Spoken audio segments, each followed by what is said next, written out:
معزز سامعین و ناظرین، السلام علیکم ورحمۃ اللہ وبرکاتہ۔ آج ہم سورہ المائدہ کا مطالعہ شروع کر رہے ہیں۔ سب سے پہلے اس سورت کا مختصر سا خلاصہ۔ یہ سورت مکی و مدنی صورتوں کے پہلے گروپ کی چوتھی اور آخری مدنی صورت ہے۔ اس میں 120 آیات اور 16 رکوع ہیں، جو چھٹے پارے کے 5ویں رکوع سے شروع ہو کر 7ویں پارے کے چھٹے رکوع تک ہے۔ اس صورت میں بنیادی طور پر اجتماعی، معاشی اور معاشرتی قوانین کا نفاذ کیا گیا ہے۔ یہود و نصارہ کو بھی خطاب ہے۔ اس صورت کے آغاز میں ہی اہل ایمان کو مخاطب کیا گیا ہے۔ یہاں سے اس صورت سے قرآن پاک کی 7 منزلوں میں سے دوسری منزل کا بھی آغاز ہو رہا ہے۔ آج ہم اس حصے میں ابتدائی سورہ المائدہ کی ابتدائی آیات 1 سے 10 تک کا مطالعہ کریں گے۔ تو سب سے پہلے چند آیات کی تلاوت کریں گے۔ اعوذ باللہ من الشیطان الرجیم، بسم اللہ الرحمن الرحیم۔ یا ایھا الذین آمنوا اوفوا بالعقود احلت لکم بہیمۃ الانعام الا ما یتلی علیکم غیر محل الصید وانتم حرم ان اللہ یحکم ما یرید۔ یا ایھا الذین آمنوا لا تحلوا شعائر اللہ ولا الشہر الحرام ولا الہدی ولا القلائد ولا آمین البیت الحرام یبتغون فضلا من ربہم ورضوانا وإذا حللتم فاصطادوا ولا يجرمنكم شنآن قوم أن صدوكم عن المسجد الحرام أن تعتدوا وتعاونوا على البر والتقوى ولا تعاونوا على الإثم والعدوان واتقوا الله إن الله شديد العقاب۔ صدق اللہ العظیم۔ اب ان آیت نمبر 1 سے 10 تک کا ترجمہ۔ اے ایمان والو، اپنے قراروں کو پورا کرو۔ تمہارے لیے 4 پائے جانور جو چرنے والے ہیں حلال کر دیے گئے ہیں، بجز ان کے جو تمہیں پڑھ کر سنائے جاتے ہیں، مگر احرام حج میں شکار کو حلال نہ جاننا۔ اللہ جیسا چاہتا ہے حکم دیتا ہے۔ مومنو، اللہ کے نام کی گئی چیزوں کی بے حرمتی نہ کرنا، اور نہ ادب کے مہینے کی، اور نہ قربانی کے جانوروں کی، اور نہ ان جانوروں کی جو اللہ کی نظر کر دیے گئے ہوں اور جن کے گلوں میں پٹے بندھے ہوں، اور نہ ان لوگوں کی جو عزت کے گھر یعنی بیت اللہ کو جا رہے ہوں اور اپنے پروردگار کے فضل اور اس کی خوشنودی کے طلبگار ہوں۔ اور جب احرام اتار دو تو پھر اختیار ہے کہ شکار کرو، اور لوگوں کی دشمنی اس وجہ سے کہ انہوں نے تم کو عزت والی مسجد سے روکا تھا، تمہیں اس بات پر آمادہ نہ کرے کہ تم ان پر زیادتی کرنے لگو، اور دیکھو نیکی اور پرہیزگاری کے کاموں میں ایک دوسرے کی مدد کیا کرو، اور گناہ اور ظلم کی باتوں میں مدد نہ کیا کرو، اور اللہ سے ڈرتے رہو۔ کچھ شک نہیں کہ اللہ کا عذاب سخت ہے۔ تم پر مرا ہوا جانور اور بیتا لہو اور سور کا گوشت اور جس چیز پر اللہ کے سوا کسی اور کا نام پکارا جائے، اور جو جانور گلا گھٹ کر مر جائے، اور جو چوٹ لگ کر مر جائے، اور جو گر کر مر جائے، اور جو سینگ لگ کر مر جائے، یہ سب حرام ہے۔ اور وہ جانور بھی جس کو درندے پھاڑ کھائیں، مگر جس کو تم مرنے سے پہلے ذبح کر لو، اور وہ جانور بھی جو تھان پر ذبح کیا جائے، اور یہ بھی کہ 500 سے قسمت معلوم کرو۔ یہ سب گناہ کے کام ہیں۔ آج کافر تمہارے دین سے ناامید ہو گئے ہیں، تو ان سے مت ڈرو اور مجھ سے ڈرتے رہو۔ اور آج تمہارے لیے تمہارا دین کامل کر دیا گیا ہے، اور اپنی نعمتیں تم پر پوری کر دی ہیں، اور تمہارے لیے اسلام کو دین پسند کیا ہے۔ ہاں، جو شخص بھوک میں لاچار ہو جائے بشرطے کہ گناہ کی طرف مائل نہ ہو، تو اللہ بخشنے والا مہربان ہے۔ تم سے پوچھتے ہیں کہ کون کون سی چیزیں ان کے لیے حلال ہیں۔ ان سے کہہ دیں کہ سب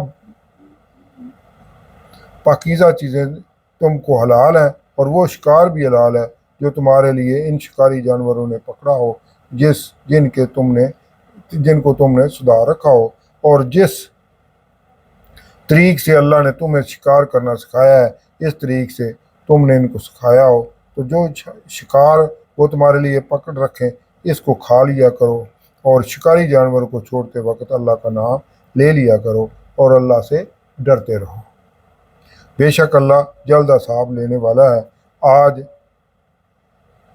تمہارے لیے سب پاکیزہ چیزیں حلال کر دی گئی ہیں، اور اہل کتاب کا کھانا بھی تم کو حلال ہے اور تمہارا کھانا ان کو حلال ہے، اور پاک دامن مومن عورتیں اور پاک دامن اہل کتاب عورتیں بھی حلال ہیں، جبکہ ان کے مہر دے دو، اور ان سے عفت قائم رکھنی مقصود ہو، نہ کہ کھلی بدکاری کرنی اور نہ چھپی دوستی کرنی۔ اور جو شخص ایمان سے منکر ہو اس کے عمل ضائع ہو گئے اور وہ آخرت میں نقصان پانے والوں میں ہوگا۔ اے ایمان والو، جب تم نماز پڑھنے کا قصد کیا کرو تو منہ اور کونیوں تک ہاتھ دھو لیا کرو، اور سر کا مسح کر لیا کرو، اور ٹخنوں تک پاؤں دھو لیا کرو، اور اگر نہانے کی حاجت ہو تو نہا کر پاک صاف ہو جایا کرو، اور اگر بیمار ہو یا سفر میں ہو یا کوئی تم میں سے بیت الخلاء سے ہو کر آیا ہو یا تم عورتوں سے ہم بستر ہوئے ہو اور تمہیں پانی نہ مل سکے تو پاک مٹی اور اس سے منہ اور ہاتھوں کا مسح یعنی تیمم کر لیا کرو۔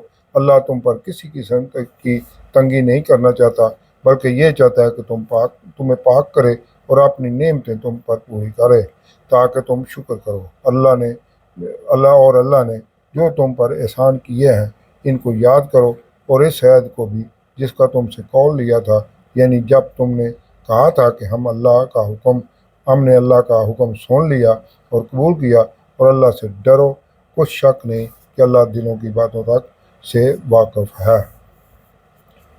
اے ایمان والو، اللہ کے لیے انصاف کی گواہی دینے کے لیے کھڑے ہو جایا کرو، اور لوگوں کی دشمنی تم کو اس بات پر آمادہ نہ کرے کہ انصاف چھوڑ دو۔ انصاف کیا کرو کہ یہی پرہیزگاری کی بات ہے، اور اللہ سے ڈرتے رہو، کوئی شک نہیں کہ اللہ تمہارے سب اعمال سے خبردار ہے۔ اور جو لوگ ایمان لائے اور نیک کام کرتے رہے ان سے اللہ نے وعدہ فرمایا ہے کہ ان کے لیے بخشش اور اجر عظیم ہے، اور جنہوں نے کفر کیا اور ہماری آیات کو جھٹلایا وہ جہنمی ہے۔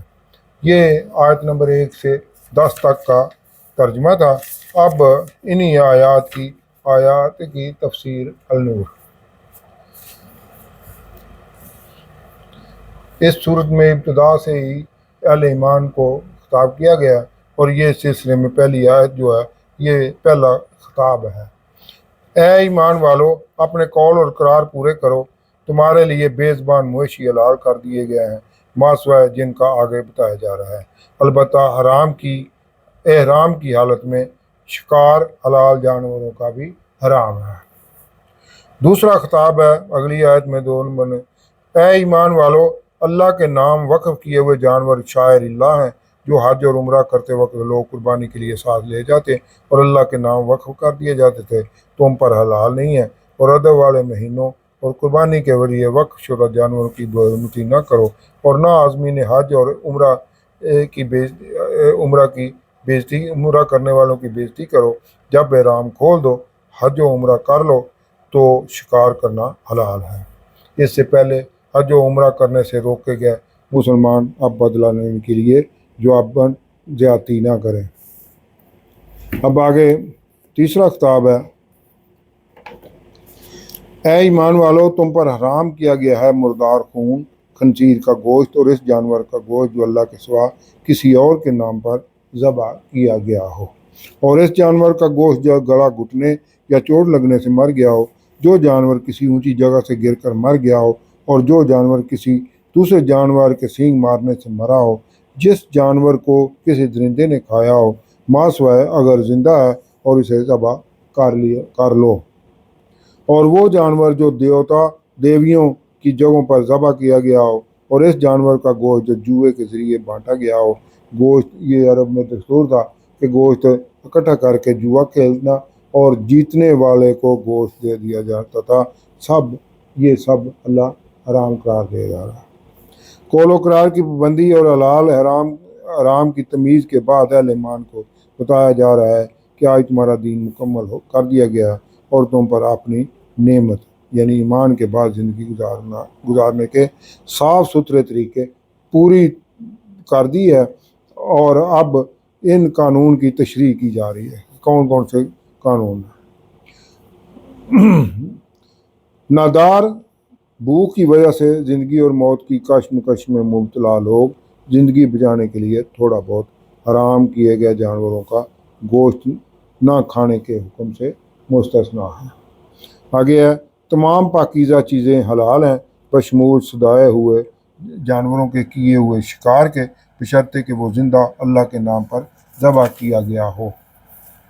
اہل کتاب کا کھانا تم پر حلال ہے اور تمہارا کھانا ان پر حلال ہے۔ ایک دوسرے کی غیر منقوہ عورتیں حق مہر ادا کر کے نکاح میں لانے کے لیے بھی حلال ہیں، نہ کہ محض شہوت رانی کے لیے اور نہ چوری چھپے آشنائی کے لیے۔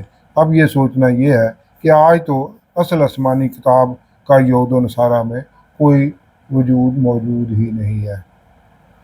اب یہ آگے چوتھا خطاب ہے آیت نمبر 6 سے 7 تک۔